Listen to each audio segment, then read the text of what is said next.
Iran గనక డీల్‌కి రాకపోతే just 4 అవర్స్‌లోనే ఇరాన్‌ని కంప్లీట్‌గా ఫినిష్ చేసేస్తామని డొనాల్డ్ ట్రంప్ అంటుంటే, యూఎస్ ముందు ఇరాన్ ఒక 10 పాయింట్స్‌తోని ప్రపోజల్ అయితే పెట్టినట్టుగా మీడియా ప్లాట్‌ఫార్మ్స్ రిపోర్ట్ చేస్తున్నాయి. ఈ ట్రంప్ విధించినటువంటి డెడ్‌లైన్ ఏదైతే ఉందో, అది మన ఇండియన్ టైమ్ ప్రకారం చూసినట్లయితే రేపు ఎర్లీ మార్నింగ్ 5:30కి ఎండ్ అవుతుంది కదా! ఈ డెడ్‌లైన్ ఎండ్ అవుతుంటే అటాక్ చాలా భారీగా జరిగేటువంటి అవకాశాలైతే ఉన్నాయి కదా! ఇలా అటాక్ జరగొచ్చని చెప్పి మార్కెట్‌లో కన్సర్న్స్ ఉన్నా కూడా ఈరోజు సెకండ్ హాఫ్ నుంచి మీరు చూసారనుకోండి, మార్కెట్‌లో మంచి రికవరీయే కనపడింది కదా! ఈ మార్కెట్‌లో రికవరీ కనపడడానికి ఒకటి ఐటీ స్టాక్స్ ఈరోజు సెషన్‌లో పాజిటివ్‌గా రియాక్ట్ అయ్యాయి. ఈ ఐటీ స్టాక్స్‌లో పాజిటివ్ మొమెంటం గురించి అండ్ ఐటీ స్టాక్స్ నెక్స్ట్ ఫ్యూచర్‌లో ఎలా ఉండబోతుంది అన్న దాని గురించి మనం మాట్లాడుకుందాం. దీంతో పాటుగా మార్కెట్ ఇలా పాజిటివ్‌గా రియాక్ట్ అవ్వడానికి మరొక ఇంపార్టెంట్ థింగ్ కూడా ఉన్నది. ఈ వార్ రిలేటెడ్ గానే వీటన్నిటిని కూడా ఈరోజు మార్కెట్ అనాలిసిస్‌లోని మనం డీటెయిల్‌గా మాట్లాడుకుందాం. వీటితో పాటుగా ప్రెజెంట్ వెస్ట్ ఏషియాలో జరుగుతున్నటువంటి ఈ వార్ వలన గవర్నమెంట్ ఒక ప్రొడక్ట్ పైన అయితే ఇంట్రెస్ట్ ఫ్రీ లోన్ అయితే ఆఫర్ చేయడానికి చూస్తున్నట్టుగా అప్డేట్స్ వస్తున్నాయి. దీని గురించి మాట్లాడుకుందాం. దీంతో పాటు మార్కెట్లో చాలా ఇంపార్టెంట్ అప్డేట్స్ ఉన్నాయి. అన్ని కూడా వన్ బై వన్ క్విక్‌గా డిస్కస్ చేసేద్దాం. ముందుగా మార్కెట్ అప్డేట్ చూసినట్లయితే ఈరోజు సెషన్లో సెన్సెక్స్ 509 పాయింట్స్ పెరిగి 74,616 పాయింట్స్ కి క్లోజ్ అయినట్లయితే నిఫ్టీ 155 పాయింట్స్ పెరిగి 23,123 పాయింట్స్ కి క్లోజ్ అయింది. అండ్ ఈరోజు సెషన్లో both mid and small cap ఇండెక్స్లు అండ్ అలాగే బ్యాంక్ నిఫ్టీ కూడా ఆల్మోస్ట్ ఫ్లాట్ గా క్లోజ్ అయ్యాయి. ఇరాన్ కి ట్రంప్ విధించినటువంటి డెడ్ లైన్ మన ఇండియన్ టైం ప్రకారం చూస్తే రేపు మార్నింగ్ ఎండ్ అవుతుంది కదా! ఈ లోపే డొనాల్డ్ ట్రంప్ మరొకసారి మీడియా ముందుకు వచ్చి కొన్ని ఇంపార్టెంట్ స్టేట్మెంట్స్ అయితే చేశారు. ఈయన ప్రీవియస్ గానే చెప్పినట్టుగా ఒకవేళ ఈ డెడ్ లైన్ ముగిసేలోపు ఇరాన్ గనక డీల్ కి రాకపోతే ఇరాన్ కి చెందినటువంటి పవర్ ప్లాంట్స్ బ్లాస్ట్ చేసేస్తాం అండ్ వాళ్ళకి చెందినటువంటి బ్రిడ్జెస్ ని బ్లాస్ట్ చేసేస్తాం. ఇవన్నీ కూడా ముందు చెప్పారు, మళ్ళీ చెప్తున్నారు. దీంతో పాటు ఇరాన్ ని జస్ట్ 4 అవర్స్ లోనే కంప్లీట్ గా యుఎస్ అయితే డెస్ట్రాయ్ చేసేస్తా అంటున్నారు. అండ్ అంతేకాకుండా ఇరాన్ కి చెందినటువంటి ఆయిల్ ని కంప్లీట్ గా తీసేసుకుంటాం మేము, అంటే తీసుకోవాలని ఉన్నది అన్నట్టుగా డొనాల్డ్ ట్రంప్ దగ్గర నుంచి స్టేట్మెంట్స్ వస్తున్నాయి. అండ్ ఇరాన్ ని ఇలా చేసిన తర్వాత తిరిగి ఇరాన్ ని రీబిల్డ్ కూడా చేస్తాం మేము అన్నట్టుగా డొనాల్డ్ ట్రంప్ దగ్గర స్టేట్మెంట్స్ వస్తున్నాయి. ఇతని నుంచి స్టేట్మెంట్స్ వచ్చిన తర్వాత సోషల్ మీడియాలో ఏం తిరుగుతుందంటే, జస్ట్ 4 అవర్స్ లోనే ఇరాన్ ని కంప్లీట్ గా డెస్ట్రాయ్ చేసేలా ఉంటే ఎన్ని రోజులు ఎందుకు వెయిట్ చేశారు? అండ్ అలాగే ఈ స్ట్రైట్ ఆఫ్ హార్మోజ్ ని ఓపెన్ చేయమని చెప్పి పదే పదే ఎందుకు అడుగుతున్నారు?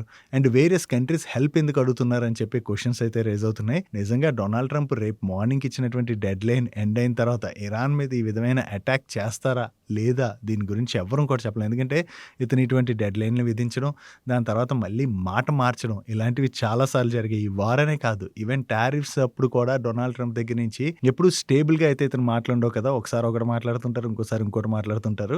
రేపు పొద్దున్న నిజంగా డొనాల్డ్ ట్రంప్ ఈ ఇరాన్ పైన ఇటువంటి అటాక్ చేస్తారా లేదా అన్నది మనకు తెలియదు. అండ్ దీంతో పాటుగా ఇప్పుడు డొనాల్డ్ ట్రంప్ ఇలా రియాక్ట్ అవుతుంటే ఇరాన్ కూడా యుఎస్ ముందు ఒక 10 ప్రపోజల్స్ అయితే పెట్టినట్టుగా అప్డేట్స్ వస్తున్నాయి. వీళ్ళు ఏమంటున్నారంటే ఏదో సీజ్ ఫైర్ చేస్తాం, 45 days సీజ్ ఫైర్ ఇటువంటివి అంటే మేము ఒప్పుకోము, కంప్లీట్గా వార్ అయితే ఆపేయాలి. అండ్ అంతేకాకుండా ఇరాన్ని తిరిగి మళ్ళీ ఎప్పుడు కూడా అటాక్ చేయమని చెప్పి మాట ఇవ్వాలి. దీంతో పాటుగా ఈ స్ట్రైట్ ఆఫ్ హార్మోజ్ ఉన్నది కదా, ఆ పాయింట్ నుంచి ఏవైతే షిప్స్ వెళ్తాయో ఈచ్ షిప్ దగ్గర నుంచి $2 million ఫీని అయితే మేము వసూలు చేస్తామని చెప్పి ఇరాన్ ప్రపోజల్ పెట్టినట్టుగా చెప్తున్నారు.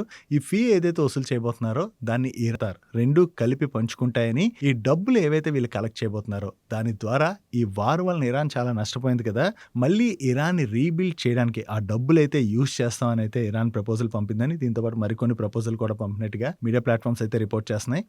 ఇరాన్ పంపినటువంటి ఈ ప్రపోజల్స్ కి యుఎస్ ఒప్పుకుంటుందా లేదా, లేకపోతే ఒకవేళ రేపు పొద్దున యుఎస్ వార్ చేస్తా లేదా, వీటి రిలేటెడ్ గా మరికొన్ని గంటల్లో అయితే మనకు క్లారిటీ అయితే వస్తుంది. బట్ స్టిల్ వార్ రిలేటెడ్ ఇటువంటి కన్సర్న్స్ ఉన్నా కూడా సెకండ్ హాఫ్ లో మన మార్కెట్ ఇంత పాజిటివ్ గా రియాక్ట్ అయింది కదా, దానికి కారణం ఒకటి ఐటీ స్టాక్స్ పాజిటివ్ గా రియాక్ట్ అయ్యాయి. ఈ ఐటీ స్టాక్స్ రిలేటెడ్ గా మనం సెపరేట్ గా మాట్లాడుకుందాం. ఈ ఐటీ స్టాక్స్ పాజిటివ్ గా రియాక్ట్ అవడంతో పాటు ఇంకొక ఇంపార్టెంట్ థింగ్ ఏంటంటే, యాక్సిస్ వాళ్ళు షేర్ చేస్తున్న దాని ప్రకారం ఈ వార్ లోని అంటే ఆల్మోస్ట్ డెడ్ లైన్ అయితే దగ్గరికి వచ్చేస్తుంది కదా, ఈ డెడ్ లైన్ లోపు ఇరాన్ యుఎస్ అటాక్ చేయకుండా ఉండేందుకు గాను వేరియస్ కంట్రీస్ లైక్ వీళ్ళకి మీడియేట్ చేస్తున్న కంట్రీస్ ఉన్నాయి కదా, పాకిస్తాన్ కావచ్చు, ఇంకా అదర్ కంట్రీస్ కావచ్చు, వీళ్ళందరూ కూడా రెండు కంట్రీస్ మధ్య ఒప్పందం తీసుకురావడానికి చూస్తున్నారని, ఈ ఒప్పందం కోసం అని చెప్పి వీళ్ళు ప్రయత్నిస్తున్నారు. ఎటువంటి పెద్ద అటాక్లు జరగకుండా ఉండేలాగైతే వీళ్ళు ట్రై చేస్తున్నట్టుగా అప్డేట్స్ అయితే వస్తున్నాయి. బట్ ఫైనల్ కాల్ ట్రంప్ ఏం తీసుకుంటారు అన్నది చూడాలి.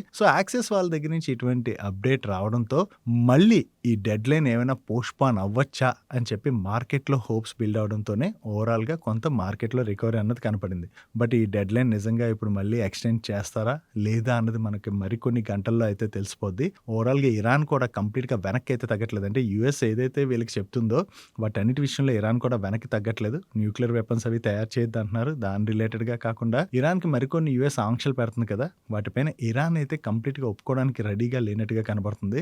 సో, ఓవరాల్‌గా ఏం జరుగుతదన్నది మనం చూడాలి. నిన్న సిమిలర్ సినారియో కనపడింది. మార్నింగ్ మార్కెట్‌లో ప్రెషర్ కనపడినా సెకండ్ హాఫ్‌లో రికవరీ చూసాం. ఈరోజు సెకండ్ హాఫ్‌లో రికవరీ కనపడింది.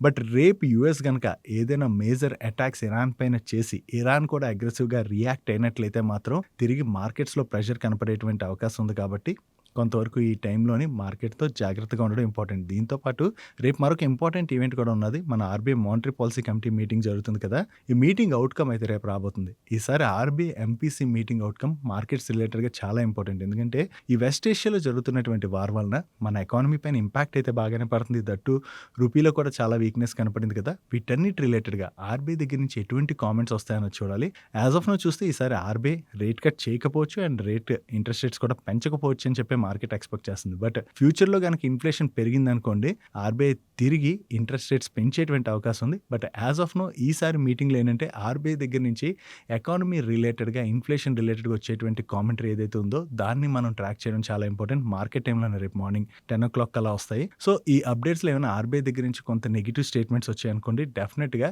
రేపు మార్కెట్ పైన దాని యొక్క ఇంపాక్ట్ పడొచ్చు అండ్ మార్కెట్ మరికొంత వాలటైల్‌గా మూవ్ అవ్వచ్చు కాబట్టి రేపు కొంత మార్కెట్‌తో జాగ్రత్తగా ఉండడం ఇంపార్టెంట్. రేపు 2 ఇంపార్టెంట్ ఈవెంట్స్ అంటే డొనాల్డ్ ట్రంప్ డెడ్‌లైన్ ఎండ్ అవుతుంది and RBI MPC meeting outcome కూడా రాబోతుంది కాబట్టి ఈ రెండిటి యొక్క ఇంపాక్ట్ మార్కెట్ పైన ఖచ్చితంగా ఉంటది కాబట్టి రేపు ఒకవేళ ట్రేడర్స్ ఎవరైనా ఉన్నట్లయితే మార్కెట్‌తో కొంత జాగ్రత్తగా ఉండడానికే ప్రయత్నించండి. డైలీ మార్కెట్ రిలేటెడ్‌గా ఉండే ఇటువంటి ఇంపార్టెంట్ ఇన్ఫర్మేషన్ ఏదైతే ఉంటదో దాన్ని మీకు డీటెయిల్‌గా షేర్ చేయడానికి మన టీమ్ పెడుతున్నటువంటి ఎఫర్ట్స్ గనుక వీడియో చూస్తున్న ఏ పాయింట్ ఆఫ్ టైమ్‌లో అయినా మీకు హెల్ప్‌ఫుల్ అయినట్లయితే మన వీడియోని మర్చిపోకుండా లైక్ చేయడానికి ప్రయత్నించండి. నెక్స్ట్ ఈ మే మంత్ నుంచి తెలంగాణలోని లిక్కర్ ప్రైస్‌లు అయితే పెరిగేటువంటి అవకాశం కనబడుతుంది. వేరియస్ బియర్ అండ్ విస్కీ ప్రైస్‌లు అయితే పెంచడానికి తెలంగాణ గవర్నమెంట్ చూస్తున్నదని దానికి రీజన్ మనం మాట్లాడుకోవాలంటే ఓవరాల్‌గా వెస్ట్ ఏషియాలో జరుగుతున్నటువంటి వార్ వలన కమర్షియల్ స్పేస్‌లో గ్యాస్ సప్లైస్ అనేవి తగ్గాయి కదా! గ్యాస్ సప్లై తగ్గడం వలన గ్లాస్ బాటిల్ మ్యానుఫ్యాక్చరింగ్ యూనిట్స్ చాలానే వాళ్ళ ప్రొడక్షన్ అయితే తగ్గించేసుకున్నాయంట. సో, ఇలా ప్రొడక్షన్ తగ్గించుకోవడం వలన వీళ్ళకి సప్లైస్ తగ్గుతాయి కదా! ప్రొడక్షన్ తగ్గినప్పుడు డిమాండ్ ఎక్కువ ఉంటే ఏమవుతది? ఆబ్వియస్‌గా ప్రైస్‌లు పెరిగిపోతాయి. ఈ ప్రైస్‌లు పెరగడం వలన ఓవరాల్‌గా లిక్కర్ ఇండస్ట్రీ అయితే సఫర్ అవుతున్నదని చెప్పి ఇప్పుడు తెలంగాణ గవర్నమెంట్ మే నుంచి రీటైల్ ప్రైసెస్ అయితే పెంచడానికి చూస్తున్నది. అది కూడా depends on bottle and brand బట్టి కూడా ప్రైస్‌లు పెంచేటువంటి అవకాశం ఉన్నదని చెప్పి మీడియా ప్లాట్‌ఫామ్స్ రిపోర్ట్ చేస్తున్నాయి. ఒకవేళ ఈ ప్రైస్‌లు పెరిగాయి అనుకోండి ఓవరాల్‌గా ఈ లిక్కర్ మ్యానుఫ్యాక్చరింగ్ కంపెనీస్ పైన పడుతున్నటువంటి ఇన్పుట్ కాస్ట్ తగ్గేటువంటి అవకాశం ఉంది కాబట్టి వాళ్ళకి ఇది మనం రిలీఫ్ గానే చూడాలి. దీంతో పాటుగా ఇప్పుడు ఒక గవర్నమెంట్ ఇటువంటి డిసిషన్ తీసుకుందంటే వేరియస్ అదర్ స్టేట్ గవర్నమెంట్స్ కూడా ఇటువంటి డిసిషన్ తీసుకోవచ్చు. ఒకవేళ అదర్ స్టేట్ గవర్నమెంట్స్ దగ్గర నుంచి కూడా ఇటువంటి అప్రూవల్ వచ్చినట్లయితే అది మనం ఈ liquor companies like United spirits కావచ్చు, యునైటెడ్ బ్రూవరీస్ కావచ్చు, ఇంకా చాలా కంపెనీస్ ఉన్నాయి కదా! అవన్నీ కంపెనీస్ రిలేటెడ్‌గా మనం పాజిటివ్‌గానే చూడాలి. బట్ యాస్ ఆఫ్ నౌ ఇంకా మీడియా ప్లాట్‌ఫామ్స్ చెప్తున్నటువంటి న్యూస్ మాత్రం ఇది. తెలంగాణ గవర్నమెంట్ దగ్గర నుంచి దీని రిలేటెడ్‌గా అఫీషియల్‌గా త్వరలో ఏదైనా అనౌన్స్‌మెంట్ వస్తుందేమో చూడాలి. Next coming to the stock of the day. ఈరోజు స్టాక్ ఆఫ్ ది డేలోని ఈరోజు సెషన్‌లో మీరు అబ్జర్వ్ చేశారనుకోండి most of the IT stocks పాజిటివ్‌గా రియాక్ట్ అయ్యాయి కదా! సో, ఈ ఐటీ స్టాక్స్ పాజిటివ్‌గా రియాక్ట్ అవ్వడానికి రీజన్ ఏంటంటే ఇప్పుడు ఇరాన్ వార్ ఏదైతే జరుగుతుందో ఈ వార్ వలన అన్ని సెక్టర్స్ పైన ఇంపాక్ట్ పడింది కదా! కానీ ఐటీ సెక్టర్ మాత్రం ఈ వార్ వల్ల బెనిఫిట్ పొందబోతుందని చెప్పి అప్డేట్స్ అయితే వస్తున్నాయి. దానికి రీజన్ సింపుల్. మనం ప్రీవియస్‌గా కూడా ఈ రీజన్ గురించి మల్టిపుల్ టైమ్స్ మాట్లాడుకున్నాం. అదే మన రూపీలో కనపడుతున్నటువంటి వీక్‌నెస్. డాలర్‌కి అగైనిస్ట్‌గా రూపీ ఇంత కరెక్ట్ అవ్వడం వల్ల ఏమవుతది? ఐటీ కంపెనీస్‌కి క్లయింట్స్ దగ్గర నుంచి డాలర్స్‌లో పే చేస్తారు కదా! వాళ్ళకి డాలర్‌లో పే చేసిన తర్వాత డాలర్ కన్వర్షన్ రిలేటెడ్‌గా బెనిఫిట్ అంటే మన రూపీ ఫాలో అవడం వలన ఈ డాలర్ కన్వర్షన్ బెనిఫిట్ అన్నది వీళ్ళకి దొరుకుతది కదా! సో, దాని వలన ఐటీ కంపెనీస్ యొక్క ఈపీఎస్ ఫైనాన్షియల్ ఇయర్ 27లోని బాగా ఇంప్రూవ్ అవుద్దని చెప్పి వేరియస్ బ్రోకరేజెస్ షేర్ చేశాయి. అండ్ ఫైనాన్షియల్ ఇయర్ 28లో కూడా ఈ పాజిటివ్ ఇంపాక్ట్ ప్లే చేయొచ్చు అని చెప్పి షేర్ చేయడంతోనే ఈ రోజు సెషన్లో most of the IT stocks పాజిటివ్‌గా రియాక్ట్ అయ్యాయి. ఈ రూపీలో కనపడుతున్నటువంటి వీక్నెస్ వలన నిజంగా ఐటీ సెక్టర్ పైన అంత పాజిటివ్ బెనిఫిట్ ప్లే చేస్తుందా అంటే సింపుల్ థింగ్ ఇక్కడ మనం ఒకటి అర్థం చేసుకోవాలి. రూపీ కంటిన్యూస్‌గా ఫాల్ అయిన తర్వాత రీసెంట్‌గా ఆర్‌బీఐ తీసుకున్నటువంటి కొన్ని డిసిషన్స్ వలన రూపీలో కొంత రికవరీ కనపడింది కదా! సో, ఇక్కడి నుంచి రూపీ ఫర్దర్‌గా మరికొంత రికవర్ అయిందనుకోండి వీళ్ళకి వస్తున్నటువంటి ఆ బెనిఫిట్ అన్నది తగ్గుతుంది. ఒకవేళ రూపీ ఫర్దర్‌గా స్ట్రెంథెన్ అవ్వకపోయినా కూడా ఇప్పుడు వార్ స్టార్ట్ అయిన తర్వాత అన్ని స్టాక్స్ మనం ప్రెషర్ చూసాం. కానీ వార్ స్టార్ట్ అవ్వకముందు మీకు గుర్తుంటే ఐటీ సెక్టర్ పైన ఇంపాక్ట్ రిలేటెడ్ గా డే బై డే ఏదో ఒక అప్డేట్ వస్తుండడంతో మనకి ఐటీ సెక్టర్ లోని చాలా ఎక్కువగా ప్రెషర్ కనపడింది కదా. ఆ టైంలో దీని గురించి మనం డీటెయిల్ గా మాట్లాడుకున్నాం కూడా. ఇప్పుడు రిలేటెడ్ గా ఉన్నటువంటి ఇంపాక్ట్ కంప్లీట్ గా పోయిందా అంటే వార్ వలన దాన్ని ఇగ్నోర్ చేసేస్తున్నారు, కానీ ఫ్యూచర్ లో మళ్ళీ ఏదో ఒక కంపెనీ వచ్చి వాళ్ళు ఏదో ఒక కొత్త టెక్నాలజీ రిలేటెడ్ గా new technology are new plug in తీసుకొచ్చాం, దీనివల్ల కంప్లీట్ గా వేరే సెక్టర్స్ లోని వర్క్ ఆటోమేషన్ జరిగిపోద్ది, అవి ఈవెన్ అప్డేట్స్ ఇచ్చారనుకోండి, మళ్ళీ మనకి ఐటీ సెక్టర్ లోని భారీగానే ప్రెషర్ కనపడేటువంటి అవకాశం ఉంది. సో అందుకనే రిలేటెడ్ గా ఇంపాక్ట్ ఈ ఐటీ కంపెనీస్ మీద ఎంత ఉంటుంది అన్నది మనకి క్లియర్ గా అర్థం అవ్వాలి. అది అర్థం అవ్వాలంటే మరికొంత టైం పట్టేటువంటి అవకాశం అయితే ఉంది. రీసెంట్ గా మీరు చూసినట్లయితే కొన్ని మన ఇండియన్ కంపెనీస్ రిలేటెడ్ గా అప్గ్రేడ్ చేసుకుంటున్నాయి కదా, లైక్ హ్యాపీయెస్ట్ మైండ్స్ కావచ్చు, అండ్ అలాగే రీసెంట్ గా లేటెంట్ వ్యూ వాళ్ళు కూడా హెల్త్ కేర్ టెక్ లోని ఒక స్టార్ట్అప్ ని అక్వైర్ చేసామని చెప్పి అనౌన్స్ చేశారు కదా. సో ఇలా వేరియస్ కంపెనీస్ ఏవైతే ఈ స్టార్ట్అప్స్ నవి అక్వైర్ చేసుకుంటూ సైడ్ కంప్లీట్ గా మూవ్ అవ్వగలుగుతాయో అటువంటి కంపెనీస్ పైన ఈ ఇంపాక్ట్ పడదు, కానీ ఏవైతే కంపెనీస్ అప్గ్రేడ్ అవ్వో ఆ కంపెనీస్ పైన డెఫినెట్ గా దీని యొక్క ఇంపాక్ట్ అయితే ఉంటుంది. సో అందుకనే ఇలాంటి షార్ట్ టర్మ్ న్యూస్లు వచ్చినప్పుడు కంగారు పడిపోయి మన ఇన్వెస్ట్మెంట్ డెసిషన్ అనేది తీసుకోకూడదు. అండ్ అంతేకాకుండా ఇప్పుడు జరుగుతున్నటువంటి వార్ వలన కూడా మనకి అంటే డాలర్ కి అగెన్స్ట్ గా రూపీ ఫాలో అవడం వల్ల వీళ్ళకి బెనిఫిట్ అయితే వస్తుంది, కానీ ఒక రకంగా మనం కరెక్ట్ గా ఆలోచిస్తే జరుగుతున్న వార్ వలన యుఎస్ ఎకానమీ కూడా భారీగానే ఇంపాక్ట్ అవుతుంది కదా. యుఎస్ ఎకానమీ ఇంపాక్ట్ అయ్యి యుఎస్ ఎకానమీలో మనకి రికవరీ కనపడకుండా ఫర్దర్ గా యుఎస్ ఎకానమీ కనుక వీక్ అయింది అనుకోండి, అక్కడ డిస్క్రిషనరీ స్పెండింగ్ అన్నది తగ్గుతుంది కదా.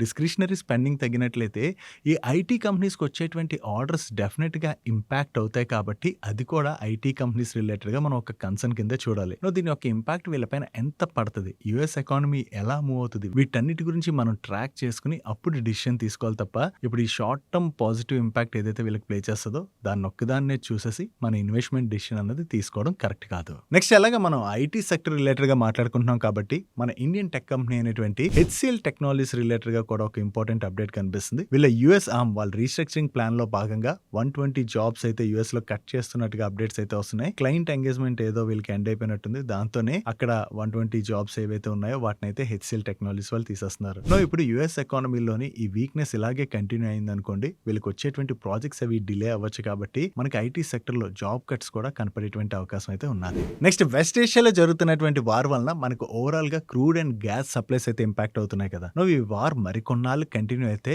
ఈ ఇంపాక్ట్ మరింత పెరిగేటువంటి అవకాశం ఉంది. ఒకవేళ వార్ త్వరలోనే ఎండ్ అయిపోయినా కూడా ఇక్కడ అరబ్ కంట్రీస్ లో ఉన్నటువంటి గ్యాస్ యూనిట్స్ కావచ్చు అండ్ అలాగే క్రూడ్ ఆయిల్ యూనిట్స్ కావచ్చు, వీటిపైన ఆల్రెడీ అటాక్స్ జరిగాయి, కాబట్టి వార్కు ముందు సప్లైస్ ఏ విధంగా ఉండేవో ఆ రేంజ్ లో సప్లైస్ అయితే ఉండవు, కొంత సప్లైస్ అయితే తగ్గుతాయి. ఆ సప్లైస్ తగ్గడం వలన డెఫినెట్ గా మనకి వేరియస్ కంట్రీస్ లోని క్రూడ్ అండ్ అలాగే గ్యాస్ రిలేటెడ్ గా కొరత ఏర్పడేటువంటి అవకాశం ఉంది. ఆల్రెడీ మన కంట్రీలో చూసినట్లయితే క్రూడ్ ఆయిల్ రిలేటెడ్ గా అంత ఇంపాక్ట్ కనపడట్లేదు, కానీ గ్యాస్ సప్లైస్ అయితే ఇంపాక్ట్ అవుతున్నట్టుగా క్లియర్ కనపడుతుంది. దాంతోనే కమర్షియల్ స్పేస్ లో గ్యాస్ సప్లై కొంత తగ్గింది. దీంతో పాటుగా నేను ఆఫీస్ కి వస్తున్నప్పుడు కూడా చూస్తుంటాను, ఈ సిఎన్జి ఆటోస్ ఉంటాయి కదా, సో సిఎన్జి స్టేషన్స్ ఏవైతే ఉంటాయో ఆ స్టేషన్స్ దగ్గర సిఎన్జి ఆటోస్ లైన్ రీసెంట్ గా ఎంత పెరిగిపోతుందంటే రోజు రోజుకి భయంకరంగా పెరిగిపోతుంది. సో ఈ వార్ ఇలాగే కంటిన్యూ అయితే గ్యాస్ సప్లై ఫర్దర్ గా కూడా ఇంపాక్ట్ అవ్వచ్చు అని చెప్పి ఇప్పుడు గవర్నమెంట్ అయితే ఒక డెసిషన్ తీసుకోబోతున్నట్టుగా వేరియస్ మీడియా ప్లాట్ఫామ్స్ అయితే షేర్ చేస్తున్నాయి. ఎక్కువ మంది ఇండక్షన్ స్టవ్స్ యూజ్ చేసే విధంగా ఎంకరేజ్ చేయడం కోసం అని చెప్పి గవర్నమెంట్ ఆఫ్ ఇండియా త్వరలోనే ఈ ఇండక్షన్ స్టవ్స్ పైన ఇంట్రెస్ట్ ఫ్రీ లోన్ అయితే ఆఫర్ చేయాలని చూస్తుంది. అది కూడా ఎస్పెషల్లీ మనం చూసినట్లయితే ఎకనామికల్లీ వీక్ జోన్ లో ఉండేటువంటి పీపుల్ ఎవరైతే ఉంటారో వాళ్ళకి ఈ లోన్ అయితే ఆఫర్ చేయడానికి చూస్తుంది. ఆ ఇంట్రెస్ట్ ఏదైతే ఉంటుందో ఇంట్రెస్ట్ గవర్నమెంట్ సైడ్ నుంచి పే చేసేసి వాళ్ళు ఓన్లీ ఆ డబ్బులు ఈఎంఐ రూపంలో పే చేసుకునేలాగా గవర్నమెంట్ స్టెప్స్ అయితే తీసుకుంటున్నట్లుగా షేర్ చేస్తున్నారు. దీనిలో భాగంగా ఆల్రెడీ వేరియస్ ఫైనాన్షియల్ ఇన్స్టిట్యూషన్స్ తో కూడా గవర్నమెంట్ అయితే డిస్కషన్స్ జరుపుతుందంట. ఒకవేళ ఇటువంటి స్టెప్స్ తీసుకుని ఎక్కువ మంది ఇండక్షన్ స్టవ్స్ యూజ్ చేసేలా గనక చేసినట్లయితే డెఫినెట్ గా గ్యాస్ సప్లైస్ కొంత తగ్గినా కూడా ఫ్యూచర్ లోని కంప్లీట్ గా ఆ ఇంపాక్ట్ మనకి రెసిడెన్స్ పైన పడకుండా ఉంటది, కాబట్టి కొంతవరకు అది మనం రిలీఫ్ గానే చూడాలి. బట్ ఇది మీడియా ప్లాట్ఫామ్ షేర్ చేస్తున్నటువంటి న్యూస్ మాత్రమే. నిజంగా గవర్నమెంట్ దగ్గర నుంచి దీని రిలేటెడ్ గా అనౌన్స్మెంట్ వస్తుందా రాదా అనేది చూడాలి. ఒకవేళ గవర్నమెంట్ ఈ స్టెప్ గనక తీసుకున్నట్లయితే ఈ ఇండక్షన్ స్టవ్స్ మ్యానుఫ్యాక్చర్ చేసేటువంటి కంపెనీస్ లైక్ టీటీకే ప్రెస్టేజ్ కావచ్చు, బటర్ఫ్లై గాంధీమతి కావచ్చు, అండ్ అలాగే మనకి స్టవ్ క్రాఫ్ట్ కావచ్చు, వీటితో పాటు వేరియస్ అదర్ కంపెనీస్ కూడా ఉన్నాయి. అవన్నీ కంపెనీస్కి కూడా ఎడిషనల్ సేల్స్ జరుగుతాయి కాబట్టి ఆ కంపెనీస్ రిలేటెడ్గా ఇది మనం పాజిటివ్గా చూడొచ్చు. నెక్స్ట్, నిన్న మన ఇండియా న్యూక్లియర్ ప్రోగ్రాంలో భాగంగా మేజర్ మైల్ స్టోన్ అచీవ్ చేసిందని చెప్పి మన ప్రైమ్ మినిస్టర్ నరేంద్ర మోడీ గారు ఆయన ట్విట్టర్ అకౌంట్లోని షేర్ చేయడం జరిగింది. యాక్చువల్లీ తమిళనాడు కల్పకంలోని మన ఇండియా డిజైన్ చేసినటువంటి ఫాస్ట్ బ్రీడర్ రియాక్టర్ ప్రోటోటైప్ ఏదైతే ఉన్నదో ఇది సెకండ్ స్టేజ్ లో భాగంగా క్రిటికాలిటీని అయితే అచీవ్ చేసినట్టుగా ఆయన షేర్ చేస్తున్నారు. ఓవరాల్ గా 2047 నాటికి మన ఇండియా 100 గిగావాట్ న్యూక్లియర్ కెపాసిటీని అయితే స్కేల్ అప్ చేయాలని చెప్పి టార్గెట్ గా పెట్టుకుంది. దీనిలో భాగంగా ఇప్పుడు ఈ మైల్ స్టోన్ ఏదైతే అచీవ్ చేసిందో అది మన న్యూక్లియర్ ప్రోగ్రామ్ కి మేజర్ బూస్టప్ కింద చూడొచ్చు. ఈ న్యూక్లియర్ ప్రోగ్రామ్ లో భాగంగా మన ఇండియాకి చెందినటువంటి వేరియస్ కంపెనీస్ అయితే వాళ్ళ ప్రొడక్ట్స్ అండ్ సర్వీసెస్ అయితే ఆఫర్ చేస్తున్నాయి. లైక్ ఎంటీఆర్ టెక్నాలజీస్ కావచ్చు, అండ్ అలాగే దాంతో పాటుగా బిహెచ్ఎల్ వాళ్ళు కూడా ఈ కల్పకం ప్లాంట్ రిలేటెడ్ గా వర్క్ చేయడం జరిగింది. వీళ్ళతో పాటు మరిన్ని కంపెనీస్ అయితే వర్క్ చేశాయి. సో ఈ ప్రోగ్రామ్ సక్సెస్ఫుల్ గా ముందుకు వెళ్ళినట్లయితే ఈ కంపెనీస్ కూడా లాభపడబోతున్నట్టుగా మనం అర్థం చేసుకోవచ్చు. నెక్స్ట్, మన ఇండియన్ రైల్వేస్ ట్రైన్స్ లోని సేఫ్టీని పెంచేందుకు గాను కవచ్ సిస్టమ్ డిప్లాయ్మెంట్ అయితే చాలా ఫాస్ట్ గా చేసుకుంటూ వెళ్తుంది కదా. దీనిలో భాగంగా ఇప్పుడు మల్టిపుల్ జోన్స్ లోని Kavach deployment and signalling modernization related గా ఇండియన్ రైల్వేస్ 1364 crores ని అప్రూవ్ చేయడం జరిగింది. వీటిలో ఏ జోన్స్ లోని ఎంతెంత అప్రూవ్ చేసింది అన్నది మీరు ఇక్కడ స్క్రీన్ పై చూడొచ్చు. ఓవరాల్ గా ఇప్పుడు ఈ న్యూ అప్రూవల్ ద్వారా కవచ్ రిలేటెడ్ గా వర్క్ చేసేటువంటి కంపెనీస్ కి ఇండియన్ రైల్వేస్ దగ్గర నుంచి కొత్తగా ఆర్డర్స్ వచ్చేటువంటి అవకాశం ఉంది కాబట్టి ఆ కంపెనీస్ రిలేటెడ్ గా అయితే ఇది పాజిటివ్ కానుంది. నెక్స్ట్, జేపీ మార్గన్ వాళ్ళు అల్యూమినియం కంపెనీస్ అయినటువంటి వేదాంత అండ్ అలాగే హిండాల్కో యొక్క రేటింగ్ అయితే అప్గ్రేడ్ చేయడం జరిగింది. సో ఈ రెండు స్టాక్స్ యొక్క రేటింగ్ ని వీళ్ళు అప్గ్రేడ్ చేయడానికి రీజన్ ఏంటంటే వెస్ట్ ఏషియాలో జరుగుతున్నటువంటి ఈ కాన్ఫ్లిక్ట్ వలన చాలా కాలం అల్యూమినియం ప్రైసెస్ అయితే చాలా ఎక్కువగానే ఉండేటువంటి అవకాశం ఉంది. ఎందుకంటే అక్కడ మనకి డిస్రప్షన్ జరుగుతుండడం వల్ల ప్రొడక్షన్ అయితే దెబ్బతింటది కదా. సో దాని వలన అల్యూమినియం షార్టేజ్ ఏర్పడి అల్యూమినియం ప్రైస్లు అయితే బాగా పెరగచ్చు. దీంతో పాటు రూపీ డిప్రిసియేషన్ వలన కూడా ఈ కంపెనీస్ కి అయితే బెనిఫిట్ అయితే దొరికేటువంటి అవకాశం ఉన్నదని చెప్పి వీళ్ళు షేర్ చేస్తూ బోత్ స్టాక్స్ యొక్క రేటింగ్ ని అప్గ్రేడ్ చేయడం జరిగింది. దీంతోనే ఈ రోజు సెషన్ లోని Hindalco and Vedanta stocks positive గా రియాక్ట్ అయ్యాయి. నెక్స్ట్, C2C అడ్వాన్స్ సిస్టమ్స్ వాళ్ళకి ఒక లీడింగ్ టెక్నాలజీ కంపెనీ దగ్గర నుంచి కొత్తగా ఆర్డర్ వచ్చినట్టుగా షేర్ చేస్తున్నారు. క్లయింట్ తోని కాన్ఫిడెన్షియాలిటీ ఉండడం వలన క్లయింట్ యొక్క పేరు అయితే వీళ్ళు షేర్ చేయట్లేదు. అండ్ ఈ ఆర్డర్ లో భాగంగా వెహికల్ మౌంటెడ్ CUAC ప్లాట్ఫామ్ లోని ఇంటిగ్రేట్ చేసేందుకు గాను వీళ్ళు manageable Ethernet switch, GPS module and integrated software suit అయితే సప్లై చేయవలసి ఉన్నది. ఓవరాల్ గా ఈ కాంట్రాక్ట్ ని వీళ్ళు 12 months లో ఎగ్జిక్యూట్ చేయవలసి ఉన్నది. వీళ్ళకి కొత్తగా ఆర్డర్ వచ్చిందన్న అప్డేట్ తోనే ఈ రోజు సెషన్ లో C2C advance system stock positive గా రియాక్ట్ అయింది. నెక్స్ట్, టిటగ్రా రైల్ సిస్టమ్స్ వాళ్ళు రిలేటెడ్ గా ఒక పాజిటివ్ అప్డేట్ ఉన్నది. వీళ్ళ సబ్సిడరీ కంపెనీ అయినటువంటి టిటగ్రా నేవల్ సిస్టమ్స్ లిమిటెడ్ ఉన్నది కదా, వీళ్ళు వెస్ట్ బెంగాల్ లో చేస్తున్నటువంటి బ్రౌన్ ఫీల్డ్ ఎక్స్పాన్షన్ ప్రాజెక్ట్ కి ఇప్పుడు మినిస్ట్రీ ఆఫ్ పోర్ట్స్ దగ్గర నుంచి ఇన్ ప్రిన్సిపల్ అప్రూవల్ వచ్చినట్టుగా షేర్ చేస్తున్నారు. ఇది గవర్నమెంట్ ఆఫ్ ఇండియా యొక్క షిప్ బిల్డింగ్ డెవలప్మెంట్ స్కీమ్ లో భాగంగా వీళ్ళు ప్రాజెక్ట్ అయితే బిల్డ్ చేస్తున్నారు. ఓవరాల్ గా షిప్ బిల్డింగ్ సెక్టర్ లోని చాలా మంచి ఆపర్చునిటీ క్రియేట్ అవుతుంది కదా. ఆ ఆపర్చునిటీని క్యాటర్ చేసేందుకు గాను వీళ్ళు బ్రౌన్ ఫీల్డ్ ఎక్స్పాన్షన్ ప్రాజెక్ట్ అయితే చేస్తున్నట్టుగా మనం అర్థం చేసుకోవచ్చు. ఈ ప్రాజెక్ట్ కి వీళ్ళకి అప్రూవల్ వచ్చిందన్న అప్డేట్ తోనే ఈ రోజు సెషన్ లో టిటగ్రా రైల్ సిస్టమ్ స్టాక్ అయితే పాజిటివ్ గా రియాక్ట్ అయింది. నెక్స్ట్, ఎస్కార్ట్స్ కుబోతా వాళ్ళు ఈ April 3rd రోజున వీళ్ళ కుబోతా బ్రాండ్ ట్రాక్టర్స్ కాకుండా అదర్ ట్రాక్టర్స్ ఏవైతే ఉంటాయో వాటి ప్రైస్లను అయితే పెంచుతున్నట్టుగా అనౌన్స్ చేశారు కదా. ఇప్పుడు వీళ్ళ అగ్రి మెషినరీ బిజినెస్ డివిజన్ లోని కుబోతా బ్రాండ్ ట్రాక్టర్స్ ప్రైస్లను కూడా 15th April నుంచి పెంచుతున్నట్లుగా అక్రాస్ మోడల్స్ పైన ఈ ప్రైస్ హైక్ అయితే వీళ్ళు తీసుకుంటున్నట్టుగా ఎక్స్చేంజెస్ కి అప్డేట్ చేయడం జరిగింది. ఓవరాల్ గా వీళ్ళకి ఇన్పుట్ కాస్ట్ ఏదైతే పెరుగుతుందో దాన్ని ఎండ్ యూజర్ కి వీళ్ళు పాస్ ఆన్ చేస్తున్నారు కాబట్టి వీళ్ళ మార్జిన్స్ అయితే ఇంపాక్ట్ అవ్వకుండా ఉంటాయి. ఇది ఎస్కార్ట్స్ కుబోతా వాళ్ళ రిలేటెడ్ గా మనం పాజిటివ్ గా చూడొచ్చు. నెక్స్ట్, రిఫెక్స్ ఇండస్ట్రీస్ వాళ్ళకి స్టీల్ సెక్టర్ లో ఉన్నటువంటి నవరత్న్ PSU కంపెనీ దగ్గర నుంచి కొత్తగా ఒక ఆర్డర్ వచ్చింది. ఈ order value approximately 70 crores and ఈ ఆర్డర్ లో భాగంగా వీళ్ళు బల్క్ ఇండస్ట్రియల్ కమోడిటీని అయితే కస్టమర్ కి సప్లై చేయవలసి ఉన్నది. నెక్స్ట్, స్వాన్ డిఫెన్స్ వాళ్ళ రిలేటెడ్ గా ఒక పాజిటివ్ అప్డేట్ ఉన్నది. ఈ స్వాన్ డిఫెన్స్ వాళ్ళకి ఎనర్జీ 1 లిమిటెడ్ దగ్గర నుంచి 4 dual fuel ammonium bulk carriers ని మ్యానుఫ్యాక్చర్ చేసి సప్లై చేసేందుకు గాను కొత్తగా ఒక కాంట్రాక్ట్ అయితే విన్ అయ్యారు. సో వీళ్ళకి కాంట్రాక్ట్ వచ్చిందన్న అప్డేట్ తోనే ఈ రోజు సెషన్ లో స్వాన్ డిఫెన్స్ స్టాక్ అయితే పాజిటివ్ గా రియాక్ట్ అయింది. నెక్స్ట్, అలంబిక్ ఫార్మాసిటికల్స్ వల్ల డపాగ్లీ ఫ్లోజిన్ టాబ్లెట్స్ కి US FDA దగ్గర నుంచి ఫైనల్ అప్రూవల్ అయితే వచ్చింది. దీన్ని టైప్ 2 డయాబెటీస్ తోని అడల్ట్స్ లో వచ్చేటువంటి హార్ట్ ఫెయిల్యూర్ వలన హాస్పిటలైజేషన్ రిస్క్ ఏదైతే ఉంటుందో దాన్ని అయితే రిడ్యూస్ చేస్తుందని అండ్ US లోని December 2025 12 months ఎండింగ్ నాటికి వీటి యొక్క మార్కెట్ సైజ్ $10,487 million గా వీళ్ళు షేర్ చేస్తున్నారు. సో ఈ టాబ్లెట్స్ రిలేటెడ్ గా వీళ్ళకి US FDA దగ్గర నుంచి ఫైనల్ అప్రూవల్ వచ్చింది కాబట్టి US లో వీటి రిలేటెడ్ గా ఉన్నటువంటి ఉన్నటువంటి ఆపర్చునిటీని వీళ్ళు క్యాటర్ చేసేటువంటి అవకాశం ఉన్నది. నెక్స్ట్ గాలెంట్ ఇస్పాట్ వాళ్ళు వాళ్ళ Q4 బిజినెస్ అప్డేట్ అయితే రిలీజ్ చేశారు. ఈ Q4 లోని వీళ్ళ పవర్ సెగ్మెంట్ లో ఇరాన్ ఇయర్ లో 14% గ్రోత్ డెలివర్ చేసినట్లయితే పెల్లెట్ సెగ్మెంట్ లోని 59% గ్రోత్ డెలివర్ చేశారు. అండ్ స్పాన్ సెగ్మెంట్ లో కూడా చాలా మంచి గ్రోత్ డెలివర్ చేయడం జరిగింది. Even billets and MS bar segment లో కూడా వీళ్ళు డీసెంట్ గ్రోత్ డెలివర్ చేశారు. సో ఓవరాల్ గా ఈ Q4 లోని వీళ్ళ బిజినెస్ లోని డీసెంట్ గ్రోత్ కనపడుతుండటంతో ఈ రోజు సెషన్ లో ఈ స్టాక్ అయితే పాజిటివ్ గా రియాక్ట్ అయింది. ఈవెన్ దీంతో పాటుగా శ్యామ్ మెటాలిక్స్ వాళ్ళు కూడా వాళ్ళకి చెందినటువంటి వేరియస్ ప్రొడక్ట్స్ లోని డీసెంట్ గ్రోత్ డెలివర్ చేయడం జరిగింది. దాంతో శ్యామ్ మెటాలిక్ స్టాక్ లో కూడా మనం పాజిటివ్ మూమెంటం చూసాం. నెక్స్ట్ జూబిలెంట్ ఫుడ్ వర్క్స్ వాళ్ళు కూడా వాళ్ళ బిజినెస్ అప్డేట్ రిలీజ్ చేశారు. ఈ Q4 లోని కన్సాలిడేటెడ్ బేసిస్ లో వీళ్ళ రెవెన్యూస్ లోని 19.1% అయితే గ్రోత్ డెలివర్ చేస్తున్నట్లుగా అండ్ స్టాండ్ అలోన్ బేసిస్ లో చూసినట్లయితే జస్ట్ 6.2% గ్రోత్ డెలివర్ చేస్తున్నట్టుగా వీళ్ళు బిజినెస్ అప్డేట్ అయితే రిలీజ్ చేశారు. వీళ్ళ డామినోస్ ఇండియా బిజినెస్ లోని జస్ట్ 0.2% గ్రోత్ మాత్రమే కనపడుతుంది. ఓవరాల్ గా ఈ ఇండియన్ బిజినెస్ గ్రోత్ చాలా వీక్ గా ఉండడంతో మార్కెట్ అయితే దీన్ని నెగిటివ్ గా తీసుకుంది. దాంతోనే ఈ రోజు సెషన్ లోని జూబిలెంట్ ఫుడ్ వర్క్ స్టాక్ లో మనకి అంత ప్రెషర్ కనపడింది. That's it for today's daily munch. ఈ రోజు డైలీ మంచ్ లో మేము షేర్ చేసిన ఇన్ఫర్మేషన్ మీకు హెల్ప్ఫుల్ అయినట్లయితే మన వీడియోని లైక్ చేస్తూ ఛానల్ సబ్స్క్రైబ్ చేసుకోవడం మర్చిపోకండి. నేను చంద్రశేఖర్ పత్రి మరొక ఇంట్రెస్టింగ్ వీడియోతో కలుద్దాం. Good night.